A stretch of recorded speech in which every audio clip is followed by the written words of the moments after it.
Hola, les comparto mi pantalla, un segundo.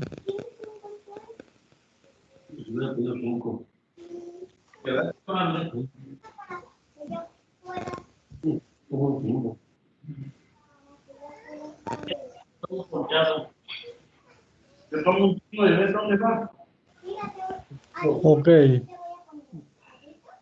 ahora sí vamos a comenzar. Su compañero me hacía la pregunta de la Secretaría Ejecutiva del Sistema Estatal Anticorrupción en el estado de Aguascalientes. Para 5 meses de huelga. Me subió casi 20 kilos. Y ahora para bajar no mames, pinche trabajo.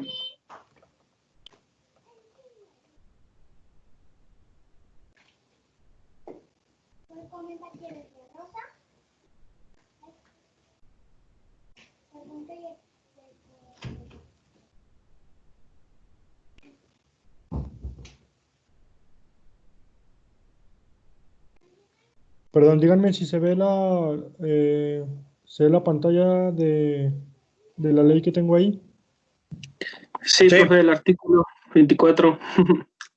Ok, su compañero me preguntaba de la Secretaría Ejecutiva del Sistema Estatal Anticorrupción. Bueno, es precisamente lo que estamos viendo aquí. El artículo 24 de la Ley del Sistema Estatal Anticorrupción del Estado de Aguascalientes nos dice que esta Secretaría es un organismo descentralizado, no sectorizado, con personalidad jurídica y patrimonio propio, con autonomía técnica y gestión, mismo que tendrá su sede en la capital del estado. Entre otras de las funciones que hace esto es revisar que no se dé la corrupción en las entidades de gobierno a nivel estatal. ¿Qué pasa? Me preguntaba si no había una duplicidad de funciones con el, con el órgano superior de fiscalización. Aquí hay una razón. Tanto el Poder Ejecutivo tiene la facultad de revisar que no exista corrupción dentro de sus áreas. Y aquí en la siguiente les voy a poner la ley que regula al órgano superior de fiscalización del Estado de Aguascalientes. El primero que vimos depende del Poder Ejecutivo y el órgano superior de fiscalización del Estado de Aguascalientes es un auxiliar del Congreso del Estado, es decir, depende del Poder Legislativo. Tanto Poder Ejecutivo como Poder Legislativo están en facultades de vigilar que no exista corrupción. ¿Qué pasa? ¿Qué pasa? El órgano superior de fiscalización tiene la facultad de revisar a cualquier entidad de gobierno del Estado de Aguascalientes, ya sea Poder Ejecutivo, Poder Legislativo, Poder Judicial, para determinar que no exista corrupción en sus manejos, generalmente. Y el sistema estatal anticorrupción únicamente puede revisar a entidades de poder ejecutivo. Esa sería la gran diferencia. No hay una duplicidad de funciones, pero también debemos de partir que nadie puede, ni una persona física, un gobernado o una entidad de gobierno, pueden ser sancionados dos veces por la misma cuestión. Entonces, sí pueden los dos revisar, pero yo no puedo ser castigado. En teoría, habría que revisar cómo sucede en la práctica por la misma cuestión, por dos entes diferentes, aunque cada uno ejerza sus facultades de manera autónoma y de forma distinta y que dependen de diferentes este, poderes, uno del legislativo y el otro del ejecutivo. Espero que haya quedado resuelta la duda de su compañero. Sí, se quedó un poco más clara. Yo creo que es un órgano en proceso que va a estar durante los años ganando y perdiendo poderes y funciones. Su nuevo implemento. Creo que van en camino para quitar las controlarías para que sea independiente del Estado, porque es un controlador del Estado, en cierta forma, es como siendo juez y parte, porque ¿cómo me voy a autosancionar a mí mismo? Bueno, sí, tienes razón, pero te voy a comentar algo que te va a ayudar. En materia estatal, la Sala Administrativa del Estado de Aguascalientes depende del Poder Judicial del Estado de Aguascalientes. Teóricamente ahí no tenemos ningún problema. El que resuelve los problemas con la administración pública va a ser el Poder Judicial, como si fuera un juicio común y corriente. Sin embargo, en materia federal, el Tribunal Federal de Justicia Administrativa no depende del Poder Judicial, es parte del Poder Ejecutivo Federal, a través de la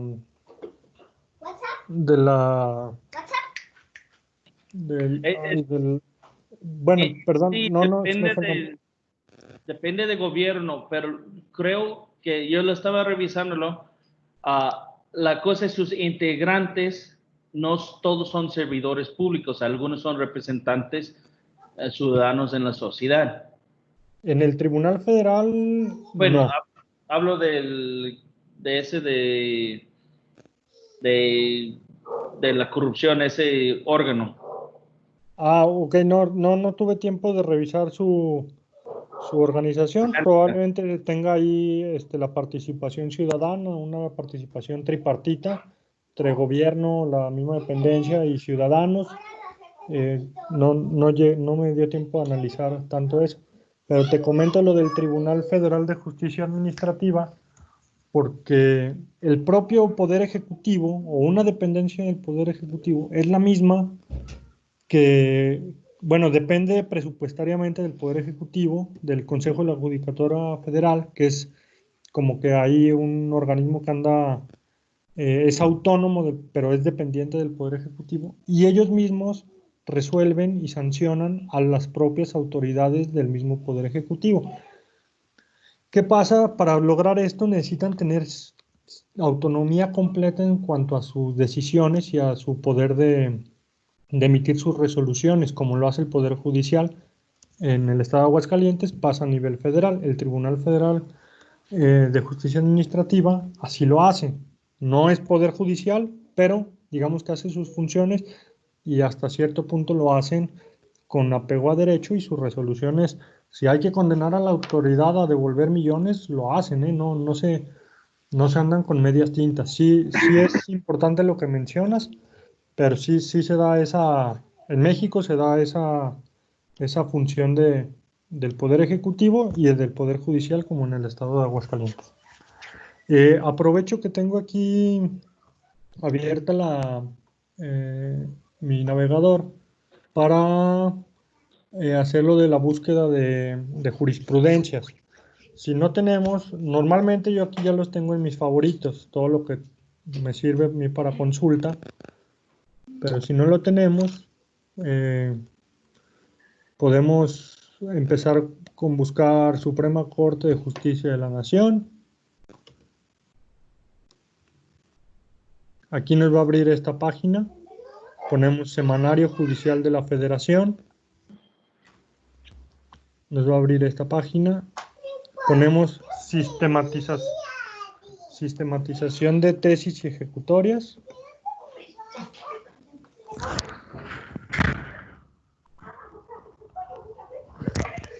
Un segundo.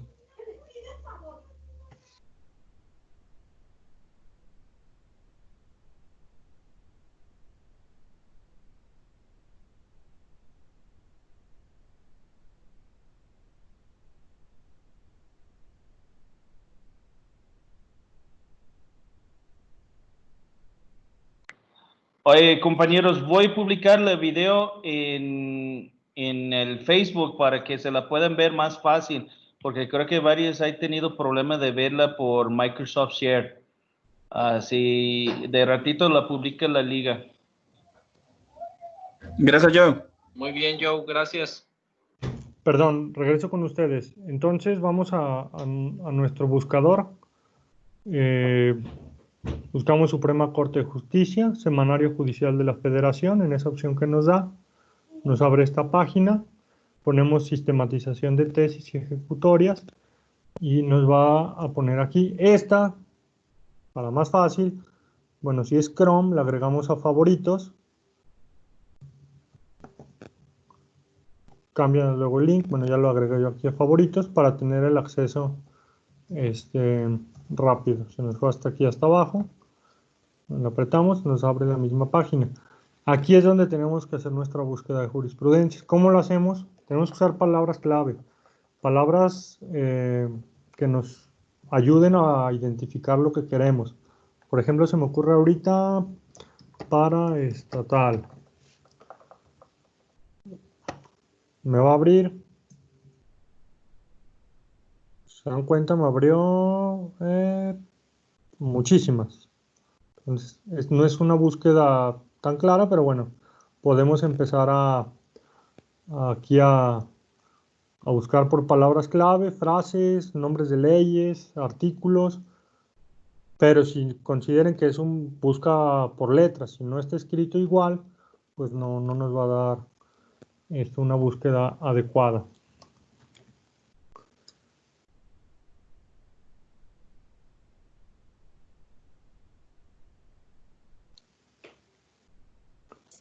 Ok, entonces aquí, si yo quiero una búsqueda más específica, le quito el texto para que nada más me abra el título de la tesis y yo quiero buscar únicamente jurisprudencias. Aquí lo hago. Ya me quita todo lo que son las tesis aisladas y me da ya nada más de todas las que tenía, ya me abrió únicamente 6 y esas ya son más específicas, digo, depende lo que queramos buscar. Se dan cuenta, estas tesis hablan precisamente de nuestra materia.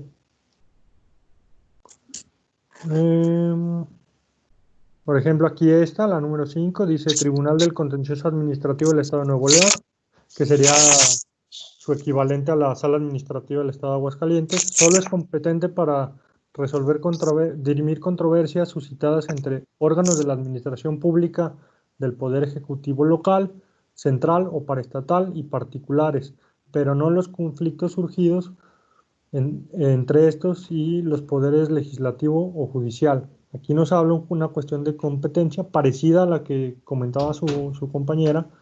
Hay una tesis, hay una jurisprudencia que obviamente va a aplicar para ese circuito judicial y ya nos dice en qué casos ese tribunal contencioso local no es competente para resolver determinadas cuestiones. Si lo abrimos, pues encontraríamos una cuestión más definida.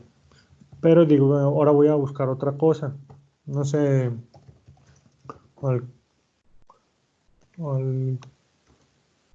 alcoholímetro.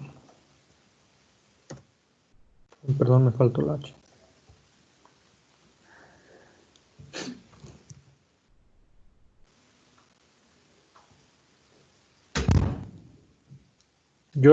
Tengo un juicio contra un alcoholímetro y bueno, yo empiezo a buscar qué me puede servir relativo al alcoholímetro. Si se dan cuenta, no son muchas. Si mal no recuerdo, había una de Aguascalientes, que es una tesis.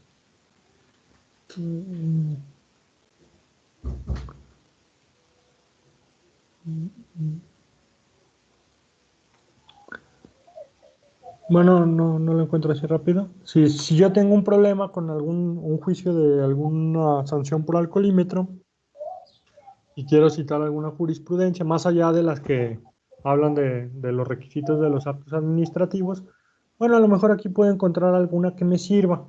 Si bien a lo mejor no es aplicable a Aguascalientes, los razonamientos que encontramos en cada una de estas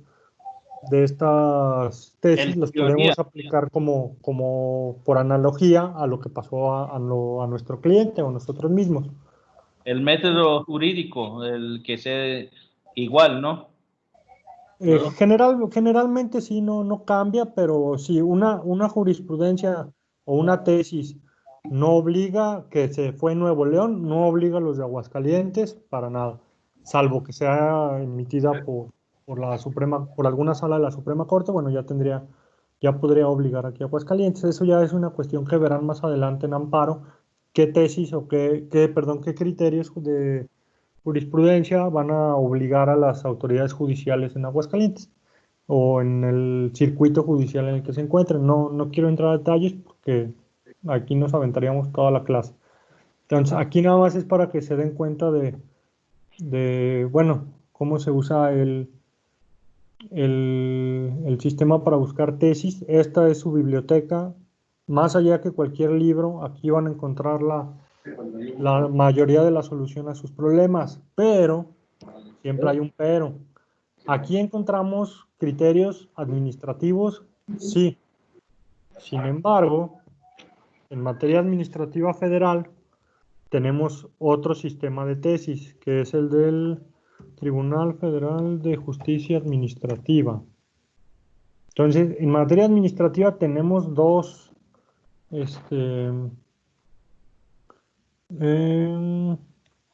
perdón, vamos a ponerle tesis del Tribunal Federal de Justicia Administrativa. Y nos abre este sistema de consulta de tesis en materia administrativa federal. Está más difícil de buscar. Aquí nada más hay que ingresar lo que buscamos. Aquí hay cosas que yo he buscado.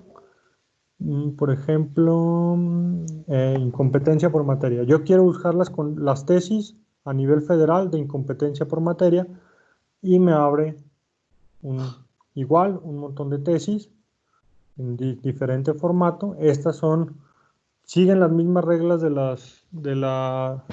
Poder Judicial, depende quién lo emite, es a quien obliga. Por ejemplo, esta es una jurisprudencia de la primera y segunda sección, estas dos. Estas hacen las veces de lo que sería la primera y segunda sala de la Suprema Corte. Es decir, si ya son jurisprudencias, van a obligar a los tribunales federales a resolver en ese sentido. En teoría, hay cuestiones mucho más técnicas. Esta es una tesis, se habla de un incidente de incompetencia por materia. Bueno, este nada más será un criterio, no es una jurisprudencia, es un criterio que pueden utilizar los magistrados de un tribunal federal. Entonces, esas son las dos formas de buscar tesis y jurisprudencias en materia administrativa. Entre más alto sea quien la emite, pues más validez tiene. Si es la Suprema Corte o la primera sección del Tribunal Federal, bueno, pues son de mayor peso. Ahora sí pasamos a la clase. Un segundo, por favor. ¿Alguna duda de la búsqueda de tesis? Pues básicamente es lo que vimos en la materia pasado con el teoría jurídico, ¿no? No, el teoría de derecho en cuestión de metodología jurídica. Y bueno, aparte yo creo que, profe, buscando jurisprudencia es algo de experiencia. Hay que buscarlo, hay que equivocar. Claro, por supuesto. Y les digo, ahí es donde vamos a encontrar el mayor cúmulo de información a la hora de querer redactar un agravio prácticamente en cualquier materia. Nos va a ser nuestra guía a los que quieran litigar. Ahí está lo bueno. Ya si no encontramos, bueno, ya recurriremos a la doctrina, a la teoría, principios generales del derecho, entre otras cuestiones. Derechos humanos, violaciones de derechos humanos también son válidas. Sí, pasamos a la unidad 2, organismos descentralizados. ¿Cuál es el origen de la descentralización administrativa? Bueno, como ya vemos, la administración pública está dividida en todas las dependencias de acuerdo a las características y funciones que deben de realizar una. ¿Qué pasaba o qué es un común denominador que creo que al día de hoy ya está prácticamente superado? Todas las dependencias estaban en la Ciudad de México. ¿Qué pasa? Pues se va un cúmulo de trabajo y de población y de servicios, se concentran ahí y genera problemas. Esto resulta en una ineficiencia de los servicios públicos. ¿Qué tiene que hacer el gobierno? Bueno, hacer las delegaciones para dar trámite en cada uno de los estados. Actualmente la mayoría de las dependencias ya tienen una delegación, al menos una delegación o una representación por estado para hacer los trámites. Muchos años yo quería hacer un trámite de alguna dependencia y tenía que acudir a la Ciudad de México. Esto era pues una ineficiencia terrible y no se retrasaban más los servicios públicos, hablando en temas administrativos. Por ejemplo, uno de los primeros dependencias que se mudó tajantemente fue el INEGI, aquí a Aguascalientes.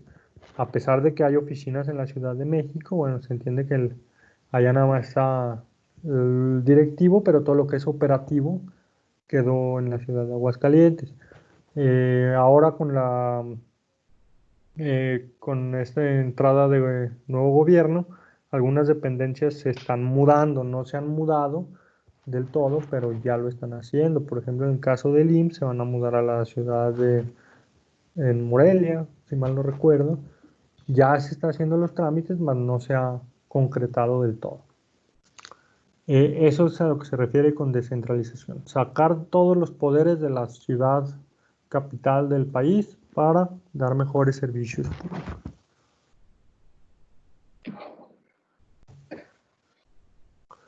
¿Cuáles son las características de los organismos descentralizados? Bueno, se crea una persona moral por ley o decreto. Todos los organismos, como lo vimos ahorita en el órgano superior de fiscalización y en la Secretaría Ejecutiva del Control Anticorrupción, se crean por una ley o un decreto que expide el Ejecutivo. Siempre. En México no existe una que no esté creada por decreto o por ley. ¿Por qué? Porque partimos de que las autoridades solo pueden hacer lo que la propia ley les faculte. Si no hay una ley, bueno, pues todas las facultades que realicen no tendrían ningún sustento jurídico. Se les van a asignar competencias exclusivas para la atención de un fin. Por ejemplo, en órgano superior de fiscalización es vigilar la corrupción, entre otras cosas, ¿no? Al igual la otra. En el caso, no sé, del IMSS, bueno, es otorgar los servicios de salud y por otro lado lo referente al cobro de las cuotas obrero-patronales. El Infonavit, lo relativo a la vivienda, además de su facultad como organismo público autónomo que puede fiscalizar. Estos organismos tienen una autonomía orgánica y técnica. Por autonomía orgánica es en cuanto a su estructura. La persona que va a ser el titular de esa dependencia puede emitir sus resoluciones de forma autónoma, no requiere teóricamente una aprobación de algún superior jerárquico para emitir sus fallos, sus resoluciones, sus determinaciones, y técnica porque se entiende que cada uno va a ser especialista en la materia que va a regular. ¿Tienen personalidad jurídica propia? Sí, es independiente de la personalidad de la administración pública, es un requisito. Habrá otros que no lo sean. En el caso del Servicio de Administración Tributaria, no tiene una personalidad jurídica, tiene una personalidad jurídica propia, pero no es independiente de la Secretaría de Hacienda, es una de sus dependencias. Tienen patrimonio propio, sus bienes sí son del Estado, pero tienen un régimen especial, es decir, cada dependencia es propietaria es dueña de sus propios bienes, de su patrimonio, pero no están ajenos de que sean patrimonio del Estado. Tiene una relación de tutela respecto a la administración pública federal, que no es jerarquía. El poder central conserva su poder de vigilancia, que serían estos órganos de control, de la anticorrupción, órganos internos de control. Entonces, sí los puede tutelar el gobierno federal a través del Poder Ejecutivo, sí lo hace, de hecho es lo normal, pero no dependen directamente de él en cuanto a sus fallos y sus determinaciones, y cuentan con un poder de decisión en cuanto a todo lo que emitan. Repito, al estar tutelados, si el asunto es grande, es importante, pues evidentemente va a tener una aprobación del Ejecutivo Federal. Acuérdense, estamos hablando en materia federal, corresponde a ustedes hacer esta analogía en materia estatal o municipal. La personalidad jurídica. Estos organismos descentralizados, al tener personalidad jurídica propia, son sujetos de imputación de derechos y obligaciones. Por ejemplo, en el caso del SAT, que es es desconcentrado, la Secretaría de Hacienda y Crédito Público, que es descentralizado, puede ser imputable de derechos y obligaciones, claro, ellos tienen un cúmulo de obligaciones que deben de cumplir para con el gobernado y para la administración pública, y a su vez tienen derechos que hacen valer sus actividades. La Secretaría de Hacienda, al ser la encargada de control de presupuestos, egresos, impuestos y muchas otras cosas, ellos hacen actuaciones a título propio, inclusive en la administración actual, ellos se encargan de administrar todo el presupuesto de todas las dependencias. Lo hacen a título propio, no lo hace el Poder Ejecutivo directamente, lo hacen a través de la Secretaría de Hacienda. Entonces, al hacer esto, ellos crean relaciones jurídicas a título propio, al igual la compra de cualquier bien, la aprobación de cualquier pago o gasto que tengan que hacer, lo hace a título propio la Secretaría de Hacienda. Y es independiente del Estado, o sea, no lo excluye, pero lo hace a título propio. Si yo tengo algún problema con esa actuación de la Secretaría de Hacienda, le voy a demandar a la Secretaría de Hacienda, no al Estado. Hay cuestiones donde se puede demandar al Estado, pero eso estaríamos hablando de una responsabilidad patrimonial. Hay que tener claro que toda dependencia de gobierno debe ser una persona moral o una persona colectiva. No hay dependencias de gobierno que sean a título de persona física. Patrimonio, en términos generales, el patrimonio de las empresas, del gobierno y de nosotros son todos los bienes, derechos y obligaciones que nos corresponden a esa persona física o moral. En los organismos de gobierno descentralizados, es lo mismo, ¿no? No cambia. Es el conjunto de bienes, derechos y obligaciones que le corresponden a ese organismo. Les comentaba, no porque sean propios de un organismo, salen de los bienes del Estado o del patrimonio del Estado. Todos estos van a estar regulados por la Ley General de Bienes Nacionales, pero digamos que el titular de la propiedad o de esos bienes o de esos derechos va a ser la dependencia a título propio. Sin embargo, esas dependencias son un todo, hablando a nivel de Estado. Pasamos a las paraestatales. La empresa de participación estatal mayoritaria, primero son las sociedades nacionales de crédito o las sociedades de cualquier otra naturaleza. Aquí entran muchísimas, incluyendo, o sea, no dice nada más estas, dice incluyendo organizaciones auxiliares nacionales de crédito, instituciones nacionales de seguros y fianzas que satisfagan alguno o varios de los siguientes requisitos. Dice que el gobierno federal tenga una aportación de más del 50% del capital social. En la constitución de su capital tienen que haber títulos representativos del capital social en serie especial, que solo pueden ser suscritas por el gobierno federal. En una empresa, el consejo de administración de la empresa son los que expiden estos títulos. Bueno, aquí nada más el gobierno federal lo puede hacer. El gobierno federal tiene la facultad de nombrar a los miembros de ese órgano de gobierno, o ese órgano de gobierno es quien va a gobernar a dirigir esa sociedad o esa empresa, o designar al director general cuando tenga facultades para vetar los acuerdos del propio organismo. ¿Cuál es el fundamento jurídico de esto? De las entidades paraestatales, ya lo habíamos mencionado, el artículo 90 de la Constitución Federal, que nos dice que la administración pública es centralizada y paraestatal. Este nos da la base, el fundamento, el origen, y tenemos la Ley Federal de Entidades Paraestatales que va a regular cómo se va a crear, cómo se regula una entidad paraestatal o un organismo público descentralizado. Antecedentes históricos, bueno, es la necesidad del Estado de participar en sectores prioritarios para el desarrollo del país, y no es hasta la Constitución de 1917 que se le da el rango constitucional o se eleva rango constitucional, es decir, da la facultad del Estado de intervenir en las empresas paraestatales eh, o en esta forma de administración.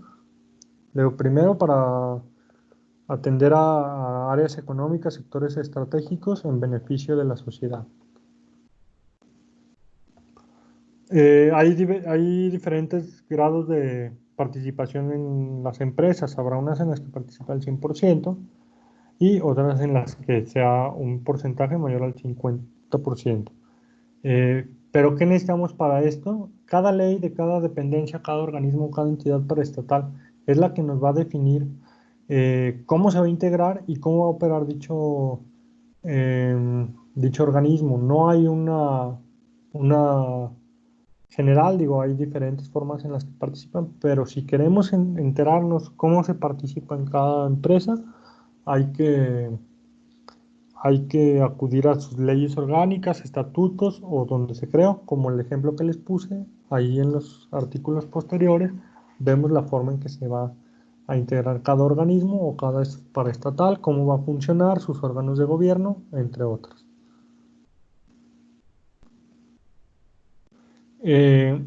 La participación se da de forma directa o indirecta. Una participación directa es cuando todo el presupuesto se comprende en la Ley de Ingresos de la Federación o el presupuesto, y en el presupuesto de egresos de la Federación es cuánto voy a recibir y cuánto voy a gastar por tener en el manejo de esa paraestatal. Caso más claro es el de Pemex, ¿no? Ese está completamente inmerso en la Ley de Ingresos, todos los ingresos, todos los gastos que genera esta paraestatal. Y tenemos otras entidades que en el control presupuestario es indirecto, no aparece todos sus movimientos dentro de la Ley de Ingresos, presupuesto de egresos, salvo los subsidios que van a recibir o las aportaciones a nivel federal que reciban. Acuérdense llevar todo esto al ámbito estatal y municipal.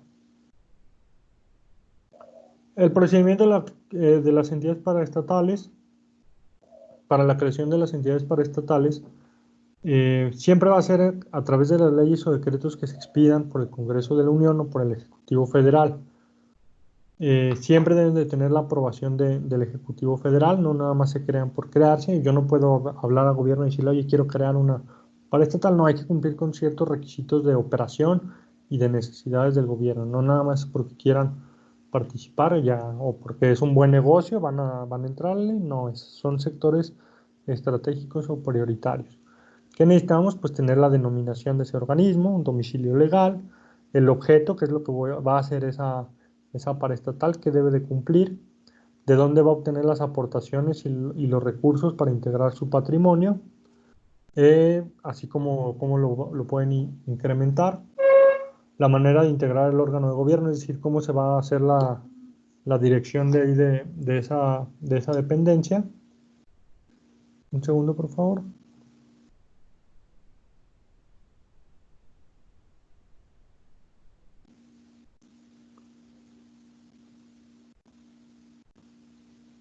Perdón, bueno, termino esta presentación y respondo una pregunta que me hizo uno de los compañeros por WhatsApp.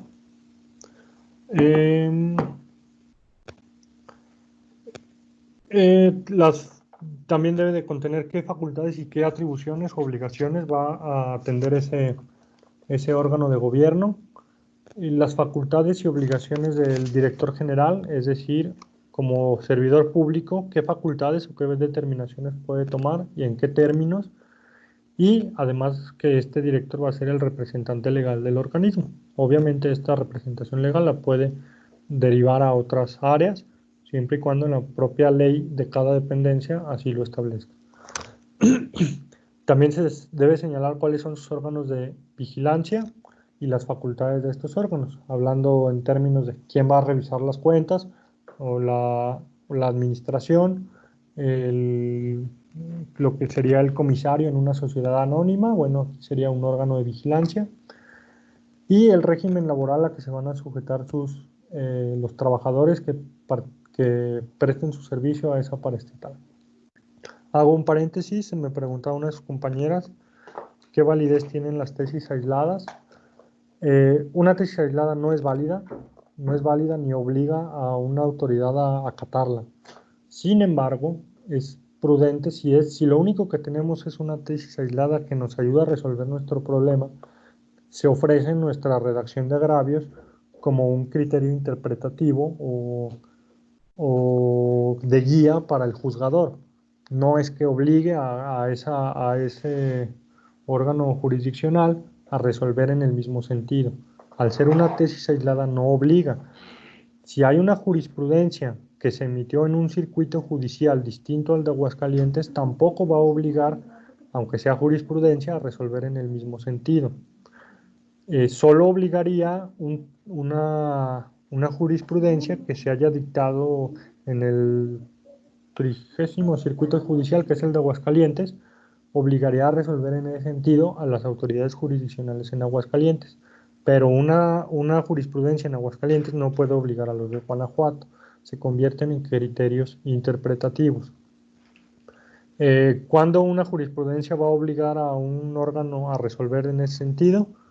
Cuando sea exactamente aplicable y sea emitido por la Suprema Corte, alguna sala de la Suprema Corte, o no se me fue el nombre,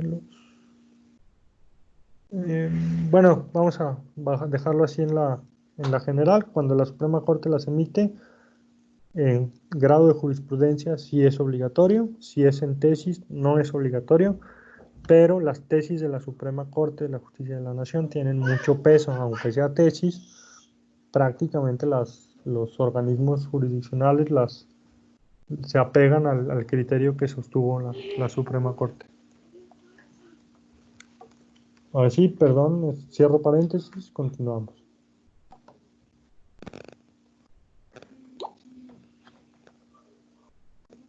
Tenemos el reglamento de la Ley Federal Paraestatales, de la Ley Federal de las Entidades Paraestatales.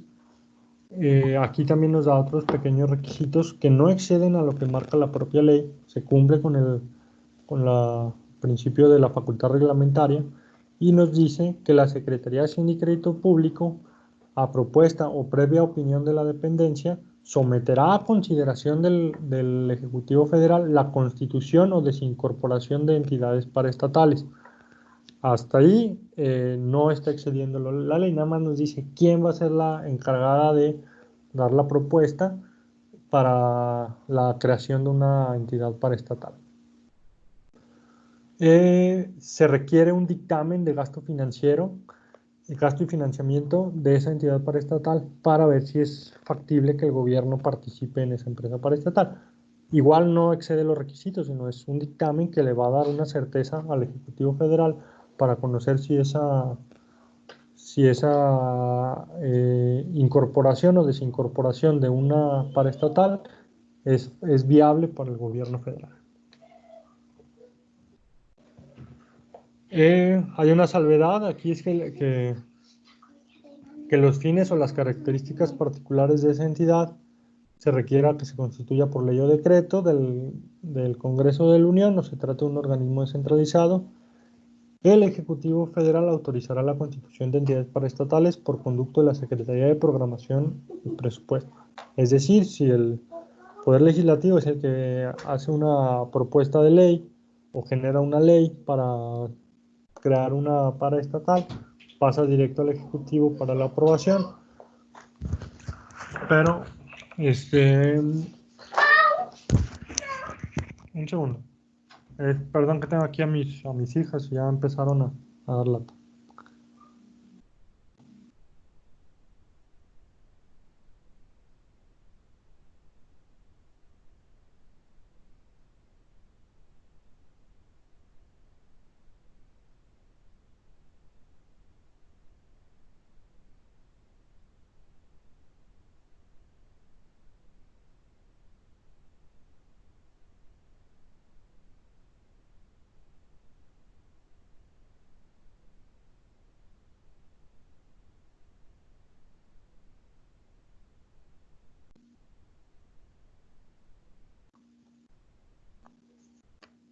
Perdón, continuamos.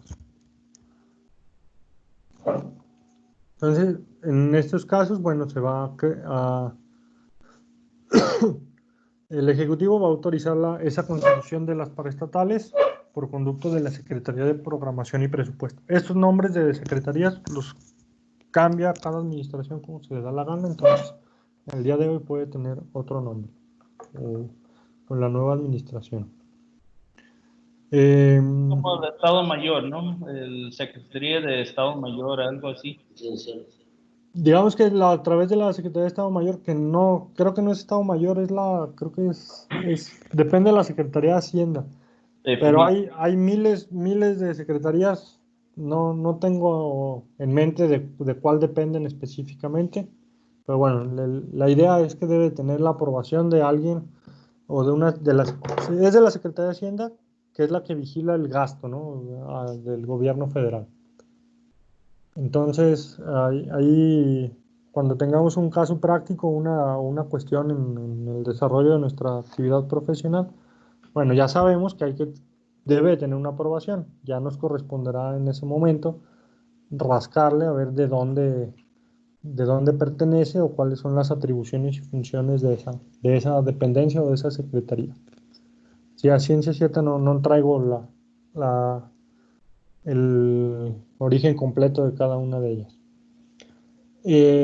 Dentro de las... No, sería difícil de tenerlo, ¿no? Son muchísimas, ¿no? Es imposible traer todo eso, toda esa información a la mano. La intención de esto no es que lo sepamos de memoria, ¿no? Sino tener la idea de dónde o por dónde empezar a buscarles si nos toca eso en nuestra vida profesional. Dentro de las paraestatales es esencial, es requisito que el gobierno sea propietario o cuente con el 50%, más del 50% del capital social, 50.05, 51, 60, 70, 80%, para que una paraestatal debe ser mayoría del gobierno federal. El capital social se encuentra en el pasivo del balance y desarrolla una función de garantía, es decir, como una empresa, una sociedad anónima, su pasivo, su capital social, bueno, es hasta donde pueden responder según el tipo de sociedad por sus obligaciones. Entonces aquí pasa lo mismo. Entonces el capital social es la garantía de esa paraestatal hacia terceros. Voy a abrir este link que tengo aquí. Un segundo.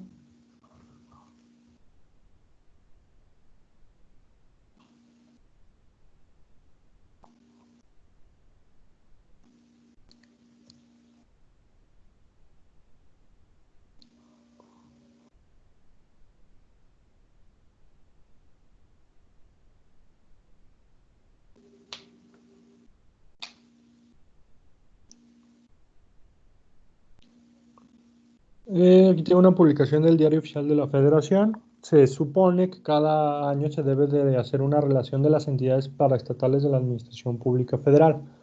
La del 2020 no la encontré, no sé si no la han publicado. Si se dan cuenta, tenemos entidades paraestatales de la Administración Pública Federal y dentro de las entidades paraestatales contemplan los organismos descentralizados de la Secretaría de Gobernación, de la Defensa Nacional, de la Secretaría de Hacienda, Secretaría de Bienestar. Bueno, aquí nos hace una relación de todas las secretarías y sus organismos descentralizados. Tenemos organismos descentralizados no sectorizados. Viene Comisión Ejecutiva de Atención, Instituto Nacional de Pueblos Indígenas, tenemos el ISSSTE, el IMSS. Entonces son organismos descentralizados no sectorizados. Tenemos organismos descentralizados considerados institutos nacionales de salud. Bueno, normalmente los vemos más en la Ciudad de México, y el Instituto Nacional de Salud Pública, que ese sí tiene presencia en todo el país. Si se dan cuenta, todos estos, esta misma publicación y las mismas leyes los consideran como paraestatales. Entonces, no podemos decir que nada más paraestatales son Pemex, CFE, no, bueno. hay un catálogo muy extenso. Tenemos empresas de participación estatal mayoritaria. Aquí son lo que comúnmente conocemos ya como las paraestatales, o en la práctica las conocemos como paraestatales. Una paraestatal va a depender de una secretaría. ¿De cuál? Bueno, de la que, de acuerdo a sus funciones, De leche, ¿no? se requiere. Sí, es, por ejemplo, la Liconza es la de la leche. ¿Qué pasa? Perdón. INE. El INE, ese es del Instituto Nacional Electoral, es esa parte. Todo lo electoral se cuece aparte. Hay una exclusión en las leyes administrativas que excluyen la materia electoral porque tiene su propia legislación. Sí es administrativo, pero con un carácter que excepciona de las leyes administrativas. Pero vamos a poner, por ejemplo, el caso de Diconsa, que es el para los alimentos, y Liconza para la leche. ¿Qué pasa? Aquí el gobierno participa con asociaciones, digamos, ganaderas. No tengo el nombre, hay que checar la constitución de la empresa. Participa con estas agrupaciones, con asociaciones de productores de leche o de alimentos para la venta de productos básicos y la leche o los lácteos. No es propiedad completa del Estado, no, es participación con estas agrupaciones de ganaderos o de agricultores, dependiendo del caso. Así es, perdón.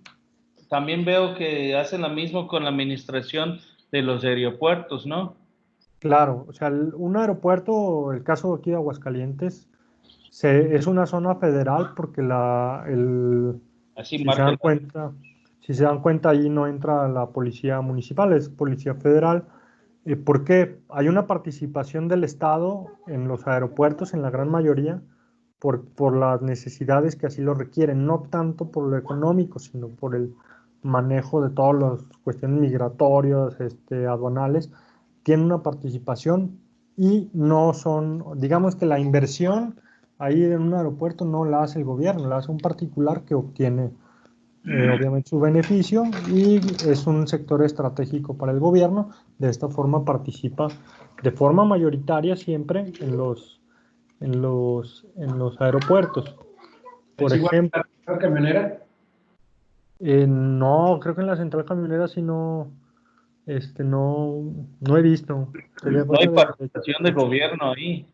No, yo creo que no. Podrán tener algún convenio para la vigilancia, pero no siento que sea para estatal. Al menos no en Aguascalientes ni a lo mejor en la Ciudad de México.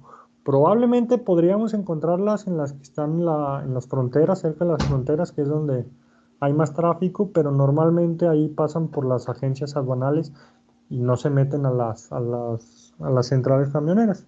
A ver, sería cosa de analizarlo más. Oye, pero en este sentido, ¿puede existir un aeropuerto privado? Sí, claro. Claro, pero va a tener que regularse ya con las leyes de aviación y ciertos requisitos de autorización, porque es como poner un bar, necesita una autorización, yo también necesito una autorización para un aeropuerto privado. Si te refieres a tener un aeropuerto en el patio trasero de mi mansión, eh, sin duda debe tener alguna autorización, tanto desde lo que es el impacto ambiental, los permisos, el tipo de aeropuerto. Probablemente si hablamos de un helipuerto, pues nada más sería igual el permiso y no habrá tantos requisitos. Acuérdense que todo esto es por el tipo del sector estratégico que representa. Habría que analizarlo más a detalle. Por ejemplo, si aquí ustedes, en esta lista de los aeropuertos de la Secretaría de Comunicaciones y Transportes, no vemos el de aquí de Aguascalientes, o no vemos algo aquí relativo a esto. Probablemente se deba o a que es una ciudad que no tiene tanto tráfico de, de, de personas ni de mercancías, o el aeropuerto de Aguascalientes pertenezca a uno de estos grupos, ¿no? Por ejemplo, a este grupo aeroportuario de la Ciudad de México, aunque tenga Ciudad de México, puede tener aeropuertos en otros lados, aunque su denominación sea distinta. Pero igual sería cosa de analizar la situación particular de aquí del aeropuerto, ver bajo qué régimen participa el Estado. No, pues el gobierno tiene un montón de negocios. Sí, luego algunos son Todavía nos roban. Seguramente todos llevan algún beneficio. Por ejemplo, no todos, no puede entrar a cualquier. Yo tengo un negocio de gorditas y no puede llegar el gobierno y decir, oye, te va muy bien, le voy a entrar. No, son sectores estratégicos y tienen que cumplir con ese requisito de que sea un bien para el gobierno algo importante, pues no puede llegar a cualquier ¿Y lugar. dónde está publicada Televisa, TV Azteca? Bueno, participan de forma por abajo del agua. Por ejemplo, aquí Televisión Metropolitana, Estudio Churubusco Azteca, aquí los estamos viendo. Todo eso, pero es de la Secretaría de Cultura. Aquí pueden participar en cuanto a aportaciones, a la creación de algunos proyectos, pero bueno, cada televisora es independiente, ¿no? Solo participan ahí por fuera. Si se dan cuenta, aquí tenemos de la Secretaría de Turismo lo del Tren Maya. Ya hay una asociación que por el nombre pues fue creada por el propio gobierno, va a tener la participación mayoritaria del Estado para la creación del Tren Maya. No he entrado a detalle. Bueno, se dan cuenta, aquí están gran parte de las participaciones del Estado. Por ejemplo, el Banco del Bienestar, que es donde están pagando lo de las becas y eso, son banca de desarrollo, que las vamos a ver más adelante, con participación estatal mayoritaria. Probablemente en este caso sea el Estado, algún fideicomiso, algún fondo, alguna otra persona moral del Estado la que participe, y no precisamente exista un particular en su estructura. El Banco del Ejército, Banobras, todos estos, pues son banca de desarrollo, vamos a ver más adelante. Semarnat. Negocios, ¿no? No lo veo por aquí. Bueno, son infinidad. Tenemos aquí los fideicomisos que tenemos, que también los vamos a ver más adelante. Aquí tenemos en empresas productivas subsidiarias. Acuérdense que todo esto estamos en un catálogo de paraestatales. Todas estas empresas de la CFE y de Petróleos Mexicanos son empresas diferentes, constituidas por ley, por decreto, pero están consideradas todas dentro de las paraestatales, al igual Ferrocarriles Nacionales de México. ¿Todavía está en proceso? Ferromex todavía está en proceso. Ferromex es una empresa que tiene participación que está en proceso de desincorporación, sí, porque todavía hay participación de gobierno en los ferrocarriles nacionales. Sin embargo, casi que en su totalidad es privada. Más bien es por la concesión de la vía, más que nada. Alguna cuestión de ese carácter es la que vamos a encontrar ahí.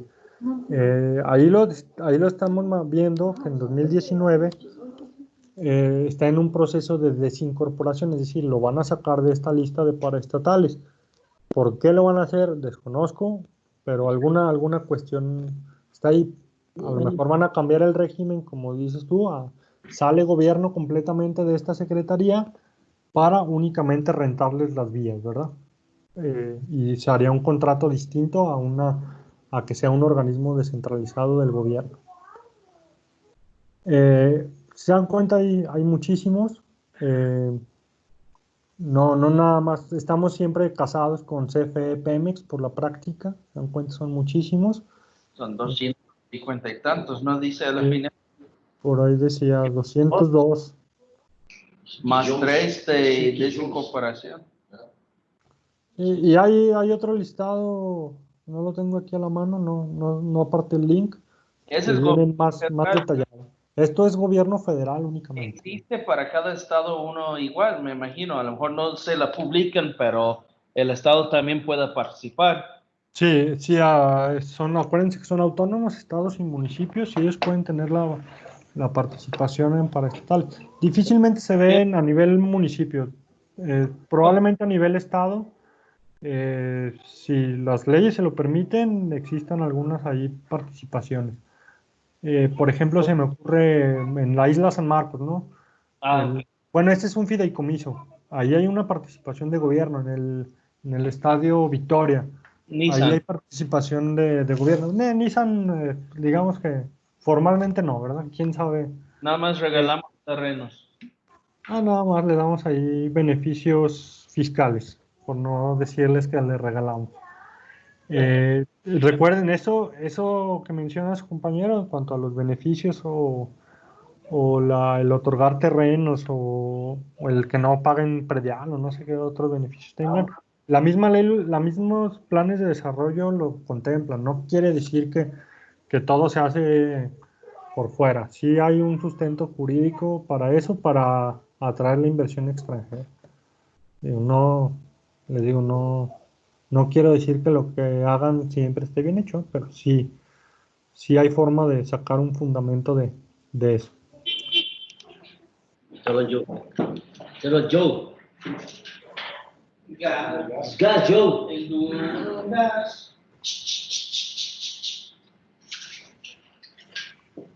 Ahorita que dejen de platicar, continuamos. O que cierren su micrófono. Ok. Tenemos las sociedades nacionales de crédito. ¿Cuáles van a ser estos? Los que vimos ahorita, Banobras, el Banco del Bienestar, Banco del Ejército. Son sociedades nacionales de crédito.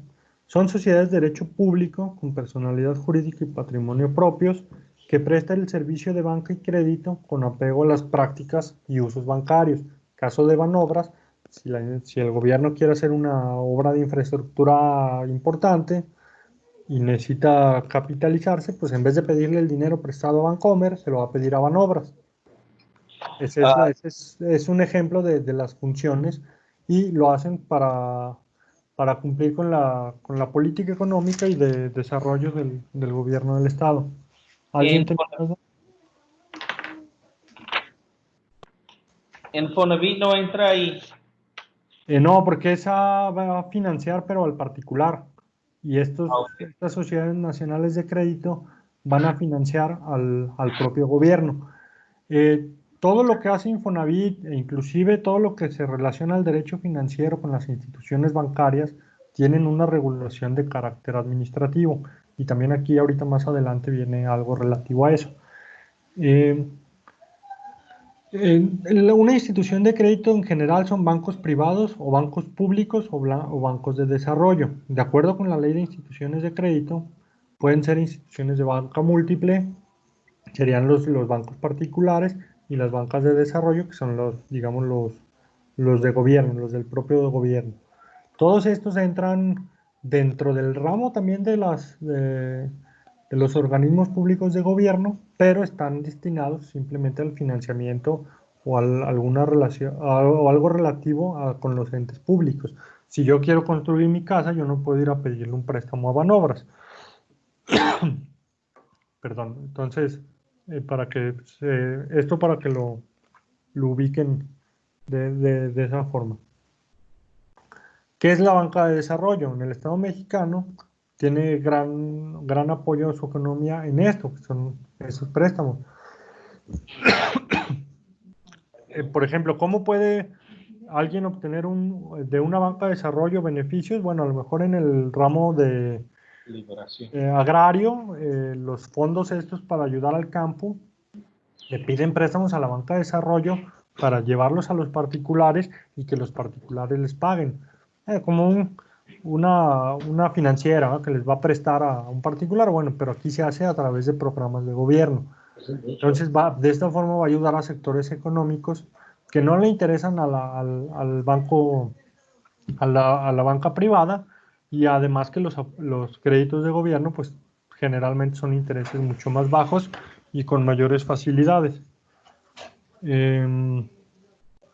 Todo esto está contemplado en los planes nacionales de desarrollo. Todo lo que tenga que ver con ese desarrollo del país, en los planes nacionales de desarrollo que hace cada Ejecutivo Federal, contempla este tipo desde el ingreso, de cómo voy a obtener el ingreso de la banca, cómo lo voy a trasladar al particular o para lo que vaya a utilizar ese recurso. El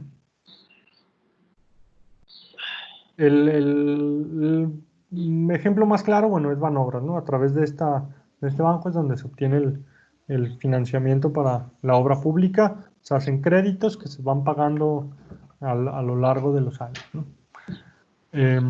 ¿Qué es la nacionalización de la banca y de las sociedades de crédito? Con el presidente López Portillo, antes del FOBAPROA, los bancos no estaban regulados, vamos a ponerlo de esa manera. ¿Qué hace el gobierno ante la crisis económica? Nacionaliza la banca, es decir, adquiere el control de toda la banca. ¿Qué presentó esto un problema a la larga? Bueno, que se tuvo que hacer el FOBAPROA, que fue digamos, el que resucitó a esas instituciones privadas, obviamente con todos los vicios del mundo para la creación de este fondo. Entonces el banco, al Estado tener participación en la banca, el banco dejó de ser productivo para ellos mismos, se van prácticamente a la quiebra, se crea ese fondo y de ese fondo sacan los recursos para revivir a los banqueros, ¿no? Banqueros, revivirlos en cuanto a su bolsillo y sus ingresos. Términos muy generales, es un tema muy discutido. Esto tuvo su repercusión hasta la crisis del 94-95, que es donde entra lo del FOBAPRO, y al día de hoy, pues la banca no es una banca, es una banca mixta, ¿no? Hay una participación del gobierno en los bancos, pero más que en cuanto a los ingresos de los bancos, sino la participación la hace en cuanto a su regulación. Hay una regulación en cuanto a tasas de intereses, a condiciones de los créditos, a su funcionamiento, su organización. O sea, el banco privado o nacional o extranjero que quiere participar en México debe cumplir con ciertos requisitos de la ley. Este sería una parte del derecho bancario y el derecho financiero, derivados también del derecho administrativo. Entonces, no hay una nacionalización actual de la banca. La hubo, trajo problemas, tuvimos el problema del FOBAPROA, nos costó miles de millones a los mexicanos, a nuestra deuda pública. Al día de hoy, bueno, se está trabajando en un sistema mixto. El Estado regula, pero los dueños siguen siendo los bancos. Pasamos a los fideicomisos. Los fideicomisos es un tema, si quieren algo complicado en su vida jurídica, perdón, si no quieren algo complicado, no volteen a ver a los fideicomisos. Tienen mucho tecnicismo, son muy, muy diversos en cuanto a sus funciones. No tienen un límite, lo único límite que tienen es que sean lícitos y de ahí, bueno, se puede hacer millones de cosas. Un fideicomiso en general lo regula la Ley General de Títulos y Operaciones de Crédito, donde encontramos los pagarés, los cheques y estas cuestiones. Nos dice que una persona denominada fideicomitente transmite a una institución fiduciaria la propiedad o titularidad de uno o más bienes, según sea el caso, para fines lícitos y determinados, encomendando la realización de dichos fines a la propia institución fiduciaria. Los fideicomisos públicos son aquellos que establece la Administración Pública Federal, los cuales se encuentran de forma análoga a los organismos descentralizados. Si vieron en el listado que les puse ahorita, también estaban ahí los fideicomisos, o a las empresas de participación estatal. Entonces, en ese están juntos, pero no revueltos. Y el fin de estos es auxiliar al Ejecutivo Federal a la realización de actividades prioritarias del país. Déjenme busco un ejemplo.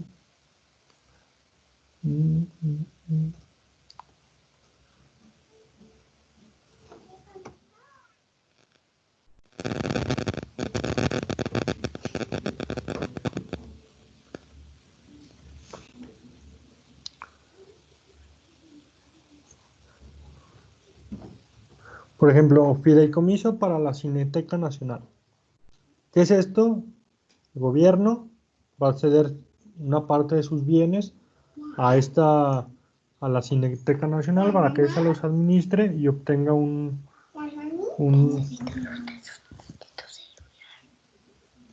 perdón, un segundo. ¿Los qué, hija? Quiero buscar un juguete que se vea bonito en el tambo. Yo también. Hija, estoy ocupado, mi amor. Perdón.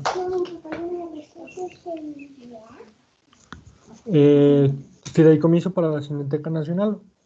Si vamos a la definición de fideicomisos públicos, la Administración Pública Federal es la que le va a dar ciertos bienes a ese fideicomiso para que auxilie al Poder Judicial Federal en lo relativo a la cultura, vamos a la cultura del cine, y ahí se van a hacer los manejos, van a tener una participación, unos ingresos por parte del gobierno federal para continuar con este ramo específicamente en la cultura, en lo que es el cine.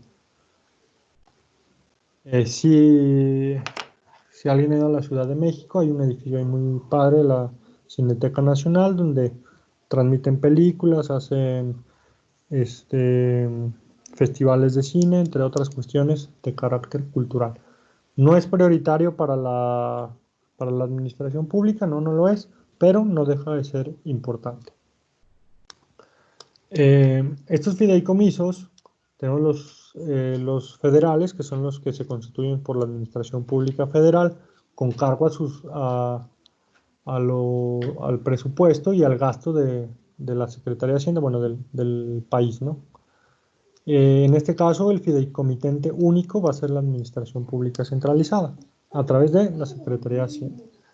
Y tenemos los mixtos, son aquellos constituidos por las entidades federativas, estados o por particulares que van a recibir recursos públicos federales con carácter de subsidios o donativos. Estos son los que dijo el presidente López Obrador que iba a eliminar, estos mixtos donde reciben nada más subsidios o donativos por parte de las dependencias para hacer frente a la pandemia. Hace 2 semanas, me parece, salió una noticia que iban a quitar 200 y tantos subsidios que daban a fideicomisos. Los que son federales, son de naturaleza federal, como del cine que les mencionaba, bueno, ese va a continuar. Ese va a seguir haciendo sus funciones porque sus fines son culturales. Aquellos que únicamente recibían los subsidios o donativos y que no representaban un mayor beneficio al gobierno, más que un fondo ahí de las dependencias que ya sabemos que no son muy claros en sus cuentas, esos son los que se pretende eliminar. En un fideicomiso público, el fideicomitente va a ser la federación, que es la que va a aportar los bienes o el capital social. Tenemos el capital del fideicomiso, los activos de este. El fiduciario va a ser Ay, perdón.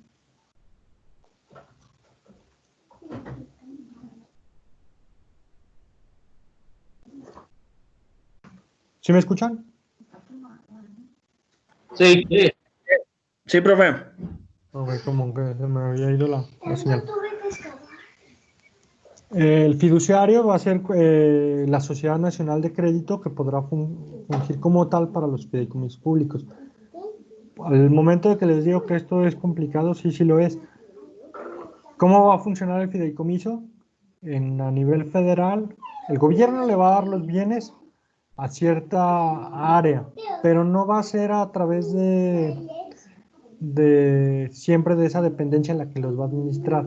Se las va a dar, digamos, a un banco o a una sociedad nacional de crédito. Ellos van a tener los recursos y esta sociedad nacional de crédito le va a transmitir al fideicomisario, que en este caso sería, digamos, en el caso del cine, esta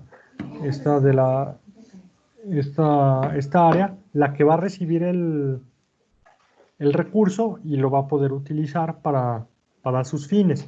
Entonces aquí hay como una intermediación o una persona que va a administrar y va a tener esos bienes o esos recursos. Está un poco trabuco, pero no, hay que estudiarle mucho a los fideicomisos, no son fáciles. Elementos del fideicomiso público, bueno, el patrimonio es lo que va a aportar el fideicomitente, en este caso el Estado. El objeto, de acuerdo a la ley de entidades paraestatales, cada fideicomiso debe tener su objeto, va a consistir en qué actividades va a realizar, cuáles son prioritarias para el Estado, cuáles no, cómo se van a prestar esos servicios, qué van a hacer, cómo lo van a hacer. Por ejemplo, aquí tiene opción organizar eventos. Hay muchos eventos que organiza gobierno que son gratuitos, muchos de ellos salen a través de los fondos de los fideicomisos. ¿Cuál es lo que busca el gobierno? Bueno, la cultura, dar atención a ciertas áreas de la población, contribuir ahí con el bienestar social, entre otras cuestiones. ¿Cuál es el fin? Bueno, los fines son muchísimos, puede ser cualquiera siempre y cuando sea lícito. Hablando en tema de presupuesto o del gasto público, recuerden que todo es fiscalizable y debe ser público. Entonces, no puedo constituir un fideicomiso eh, para arreglar la colonia de mi casa y yo soy el gobernador, ¿no? No, o sea, no se trata de eso, ¿no? Hay que cumplir con el bienestar social, con que sea para Por eso la los sociedad. préstamos que le están dando, Perdón. los préstamos que están dando para reactivar la sociedad y todo eso, uno de los requisitos es que no seas servidor público federal y creo que no puede ser ningún accionista dentro de una persona moral como servidor público federal, ¿no? Puede ser accionista. Si eres servidor público, puedes ser accionista, sí. Probablemente Pero no mayoritario. si eres mayoritario, tu empresa no puede obtener un préstamo de esa dependencia. Ejemplo, a mí, yo entre mis actividades también tengo un negocio, soy patrón y soy servidor público del Seguro Social. A mí me llegó un correo del crédito a la palabra por 25,000 pesos y me dicen que yo soy candidato por la actividad que he desarrollado. Ahí no dice que me excluya a mí por el solo hecho de ser servidor público, que yo no tenga derecho a recibir ese préstamo. Estamos hablando que son cuestiones diferentes. Ajá. Pero si yo estuviera en el área donde se decide de los préstamos y me faltara un requisito y utilizo mi puesto para obtenerlo, ahí ya estamos hablando hasta de inclusive un delito, una responsabilidad de servidor público. Seguramente hay algunas restricciones, a lo mejor en estos de la contingencia no, pero en otros sí. Pongo otro ejemplo que sería, bueno, los que han andado por el campo han visto que muchos campesinos traen camionetones de último modelo muy caros y pues bueno, ¿qué haces? Me dedico al campo, oye, pero tu campo está seco. Ah, es que son de los apoyos del gobierno. Pues sí, lamentablemente ese apoyo que le dan para el tractor al campesino no tiene una vigilancia como tal y en vez de cultivar, pues vive nada más de los apoyos que bajan de gobierno. ¿Cómo los bajan? Bueno, pues obviamente hay hay un sistema ahí, hay que contribuir al sistema para que el sistema les dé, entonces dan su aportación, reciben su apoyo de gobierno para el campo, que son millonarios, nunca plantan, nunca hacen sembradío, nunca cosechan y nada más se gastan la lana y viven del gobierno. Estos están peor que las becas de 3,600 para los que no estudian y trabajan, ¿no? Oye, si no pagamos ese préstamo, ¿qué pasa? El préstamo del gobierno. Sí, las 25,000 pesos que nos van a sacar de miseria. No sé, digo, si yo voy a prestar dinero, pues te hago firmar un pagaré, ¿verdad? Ya te cobro acá por otro lado. Yo no firmé nada. ¿Y ya te lo otorgaron? Sí, ya cayó. Mira, lo peor que puede pasar es que no hay No he leído el contrato, no, cómo funcionó eso, qué términos y condiciones aceptaste. Esa palabra Seguramente no es contrato, ni condiciones, ni nada. Nada más ponga tu RFC, tu nombre completo, tu clave bancaria. Inclusivemente yo podía haber puesto la clave de Héctor y la cae en la cuenta de Héctor, ni la mía.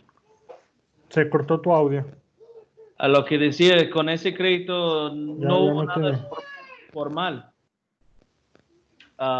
Se pone su nombre, su RFC y un clave bancaria. Inclusive clave bancaria puede ser de una persona ajeno. Y va a Fíjate, haber fraudes por eso. seguramente, y si no, lo malo que ya me venció el plazo era hasta ayer para pedirlo, si no yo lo hubiera hecho y a ver cómo me cobran. Lo peor que puede pasar es que tengas una persecución fiscal a tu empresa, en el caso de ser patrón, de que te estén cobrando, te pretendan cobrar con alguna cuestión, a la mala te lo aumenten en los impuestos, y ya si se ponen graves las cosas, pues te van a decir al SAT, oye, cancélale los sellos fiscales a este porque no puedo trabajar. Acuérdense que también tenemos el terrorismo fiscal de las autoridades, ¿no? Ok, no hay un mecanismo legal para cobrarte. No va a haber un contrato, un documento, un pagaré. Pero Pero no pues te somos voy a más. dejar trabajar. ¿Mande? Pero no te voy a dejar trabajar. Pues exactamente, entonces te van a presionar por otro lado. Les comentaba al principio de la clase que hay una ley que dice que nadie puede ganar más que el presidente. ¿Qué pasa? El presidente es el de la federación, pero los estados son autónomos. Entonces el gobernador de Aguascalientes gana más que el presidente porque la misma ley o la misma constitución política de México lo permite. El estado es autónomo. ¿Qué pasa y qué dice el gobierno? Ah, si no te vas a bajar el sueldo, pues te doy menos participación federal. Está en la ley esa, esa apretón que le dan. No está en la ley, pero así funciona. Entonces, seguramente te la van a querer aplicar igual, ¿no? No me pagues, pero por otro lado te voy a estar friegue y friegue y friegue. No, No sé, hay mil no, cosas que pueden hacer. en esa situación no es tanto para no pagar, pero con lo que estamos viviendo, o sea, ayer me acaba de llegar el cédula de determinación de cuotas. Ahorita no estoy en condiciones de pagarlo. Claro, Y bueno, se muchas supone empresas que, no van a poder pagar préstamos. Ese 25 se vio para pagar nóminas. claro. No, la verdad el gobierno federal en ese aspecto, a mi particular punto de vista, tuvo que suspender el pago de cuotas obrero-patronales, que es lo más caro para una empresa, más allá de los impuestos, porque el impuesto pues es proporcional a la ganancia. El pago de cuotas obrero-patronales es altísimo. Los que piensen que tener un empleado es barato, no lo es, ¿eh? Es un empleado con salario mínimo, anda pagando uno cerca de, cerrámoslo en 1,000 pesos mensuales, solo por tener un empleado con salario mínimo, más impuestos sobre la nómina, más retenciones de impuestos, más la nómina, que es lo más elevado. Pues Entonces no aquí, es fácil. un solo empleado, estoy pagando 5,000 pesos Él por un empleado. seguramente tu empleado tiene crédito de Infonavit y por eso te llega tan caro. Exacto. Entonces, yo yo lo veo en la lógica. He pasado ahí por Cantia. Cantia está cerrada, ya casi más de un mes cerrado, por poner un ejemplo de una empresa local. Esta empresa, Cantia, nada más el Cantia, no todo el grupo de Vianey, ha de tener cerca de 300 trabajadores, más o menos. Imagínense para una empresa que ellos pagan de seguro social mensual, han de estar pagando cerca de los 200, 300,000 pesos, nada más de cuotas para el seguro. Y pónganle otros 300 más lo de Infonavit y para lo de el retiro. Una empresa de ese calibre que frene sus operaciones durante un mes y tenga que pagar nómina y además todo lo relativo a la seguridad social, van a quebrar a miles de empresas. Lleven lo más grande a Nissan. Nissan directamente tiene cerca de 4,000 trabajadores en Aguascalientes. Sus pagos mensuales de seguro social son como de 3, 4 millones de pesos al mes. Imagínense una empresa, por muy grande que sea, que no tenga ventas, que no ingrese, no produzca durante tanto tiempo, es no cualquiera, digo,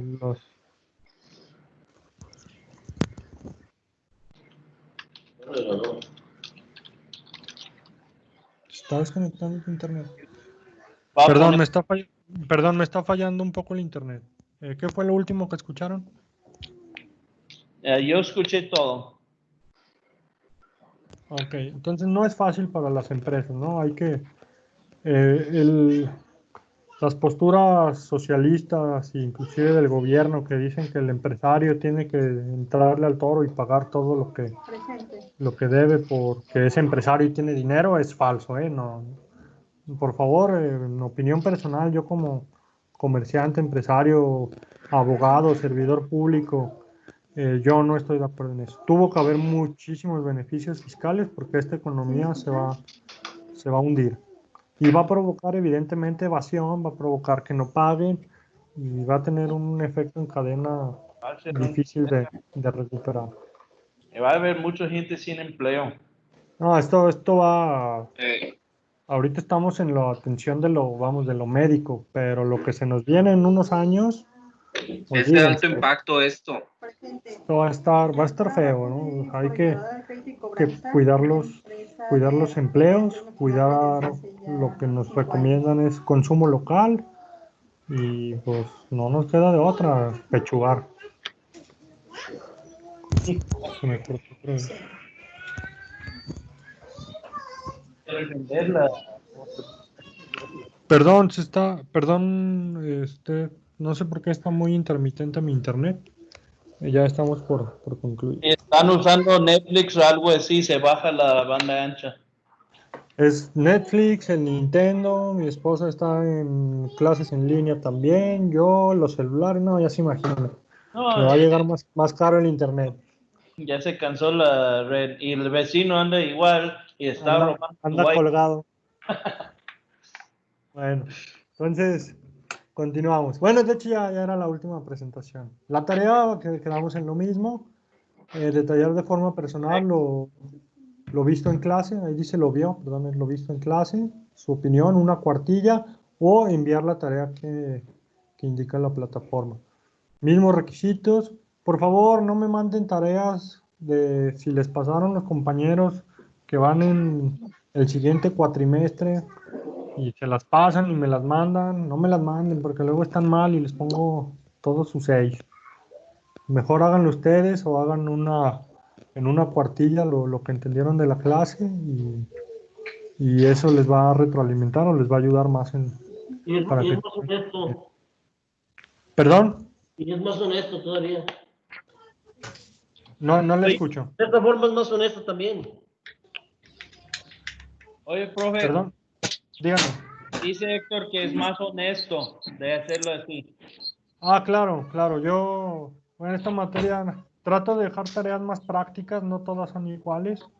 Ya en las unidades que vamos a ver un poco de procesal administrativo, pues ahí les vamos a poner a pensar un poco más. A mí no me interesa que me copien y peguen un texto del libro, me interesa que entiendan un poco del derecho administrativo y eso les va a ayudar a ustedes. Y así como de Héctor, Raimundo y yo vamos a hacer el mismo trabajo y nos van a dar un 30 de calificación, ¿verdad? Es que Se divide son- entre los tres. ahí están los 3, pues sí, ya saben, 3. Para que vean que soy bueno, Maestro, les pongo 5 cada uno. maestro, Dígame. perdón, una pregunta. Las dos tareas, sesión 1 y 2, puede ser la plataforma o bien lo que hayamos entendido de ambas clases, con más, lo mínimo una cuartilla. Máximo una cuartilla. Ok. Y iba a decir, sí me conecté luego, maestro, nada más que acababa de pasar lista, para que no me ponga falta. Conecté. Sí, no, está bien, no hay problema. Muchas gracias. Sí, de las tareas sí es máximo una cuartilla, luego traten de de concretar sus ideas. Más adelante verán lo que es la argumentación. Muchas gracias. Sí, Leo, traten de hacer sus tareas resumidas en una cuartilla. Díganme. Sí, mire, lo que pasa es que, bueno, hay algunos compañeros que todavía no tenemos habilitadas las materias. En cuestión a los cuestionarios, en lo que se habilita, ¿cómo le podemos hacer, maestra? ¿Se oyen muchos audios? Me pareció escuchar de los cuestionarios. No, no se escucha muy bien.